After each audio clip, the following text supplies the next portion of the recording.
Chers amis, bonjour. Nous sommes le samedi 4 février 2023. Il est 8h30. Quelques news de l'Arménie, de l'Artsakh et de la diaspora arménienne. Artsakh, 54e jour, toujours donc le blocus. Toujours le blocus, l'Artsakh isolé du monde. Donc le corridor de la Chine étant toujours fermé depuis le 12 décembre dernier par l'Azerbaïdjan qui essaye de pratiquer un nettoyage ethnique ou un génocide envers les Arméniens, à l'encontre des Arméniens. L'Institut de Lemkin, Lemkin pour la prévention des génocides, tire la sonnette d'alarme. Le monde sera témoin d'un autre génocide des Arméniens qui est cette fois évitable. Oui, bien sûr, ce génocide est évitable, à condition que le monde bouge. Et au-delà des communiqués, le monde envoie peut-être aujourd'hui, maintenant, des renforts peut-être militaires, des armes ou une force, tout simplement, puisque le couple maléfique Bakou-Ankara ne comprend que la force a priori.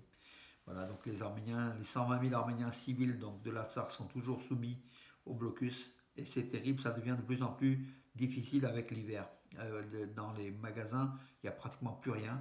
Donc l'Artsakh vit un petit peu en circuit fermé avec tout ce qui lui reste, ses réserves, ses provisions, mais ça commence à être, comment dirais-je, de plus en plus difficile pour cette population, dont 30 000 enfants. Oui, les Russes, entre-temps, Moscou affirme que le commandement des forces russes de paix en Artsakh poursuit des négociations. Ça fait plus de 50 jours, hein, donc voilà, on connaît la musique pour l'ouverture du corridor de la Chine. Ben, qu'ils le fassent. Donc, c'est des négociations sur plus de 50 jours. Ce ne sont plus des négociations, ce sont des accords, sont des accords de blocage d'élimination de cette population arménienne de l'Artsakh. Donc ça commence à Moscou, donc la Russie est de mèche a priori donc avec l'Azerbaïdjan, puisque si Poutine voulait en quelques secondes le corridor de la Chine serait ouvert. Voilà, donc entre-temps, l'ambassadeur donc de Russie en Arménie a visité Djelmouk qui a été attaqué, la ville de Djelmouk qui a été attaquée il s'appelle Sergei Kopilkin, hein, voilà. Il s'est rendu à Djelmouk pour visiter un petit peu les installations, pour voir un peu pour observer la situation sur place. Or, les soldats azéris sont à quelques kilomètres dans les montagnes autour de Djelmouk. Voilà, donc cette visite, est-ce que c'est pour dire que la Russie est toujours là? On ne sait pas. En tout cas, l'ambassadeur donc, de Russie en Arménie s'est rendu à Djelmouk en compagnie donc, du maire de la ville. Il a visité quand même certains lieux donc, autour de Djelmouk. Oui, entre-temps, donc, le ministre turc des Affaires étrangères, Mevlut Çavuşoğlu, affirme que après la guerre entre l'Arménie et l'Azerbaïdjan, une chance importante pour la paix et la stabilité a été créée. Donc c'est ce qu'il affirme. Mais c'est une paix aux conditions de la Turquie et de l'Azerbaïdjan, bien sûr, avec la cession du Karabakh, l'ouverture donc, du corridor d'un corridor terrestre dans un Kézoul arménien. C'est tout plein d'éléments de ce type-là et que Çavuşoğlu ne dit pas. Mais cette paix coûte cher à l'Arménie et cette Arménie-là ne veut pas cette paix, pas à ce prix-là, pas à ces conditions-là en tout cas. Voilà. Entre-temps, Pachinian était donc hier à Almaty, donc, lors de la rencontre de l'Union des pays de l'Union économique eurasienne, dont l'Arménie fait partie, la Russie, le Kazakhstan, donc il y a plusieurs pays. C'est un espace économique comme la communauté économique européenne, c'est un espace euro-asiatique, voilà, mené par la Russie. L'Arménie est membre. Pachinian a affirmé que le chiffre d'affaires, enfin, le volume des transactions commerciales entre l'Arménie et les pays de l'Union économique européenne a augmenté au cours des 12 derniers mois de l'année 2022, a augmenté de 90%. C'est énorme, voilà. Les membres du Congrès américain, donc le membre du Congrès américain Frank Pallone à Washington s'est joint à la manifestation arméno-américaine contre le blocus du corridor de la Chine. Ça se passait donc au Capitole. Voilà, donc les Arméniens manifestent, mais pour l'heure, rien, donc le résultat n'avance pas.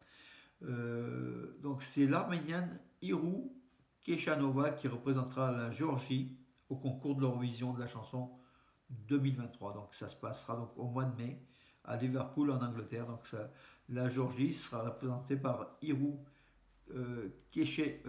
Keshanova, et c'est une chanteuse d'origine arménienne. Voilà, donc une nouvelle qui peut faire plaisir à ceux qui suivent l'Eurovision.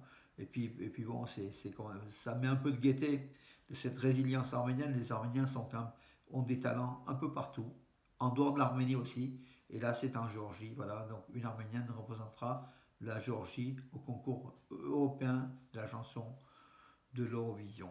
Euh, voilà mes amis. Et puis oui, aussi les Arméniens sont aussi dans les technologies de l'information.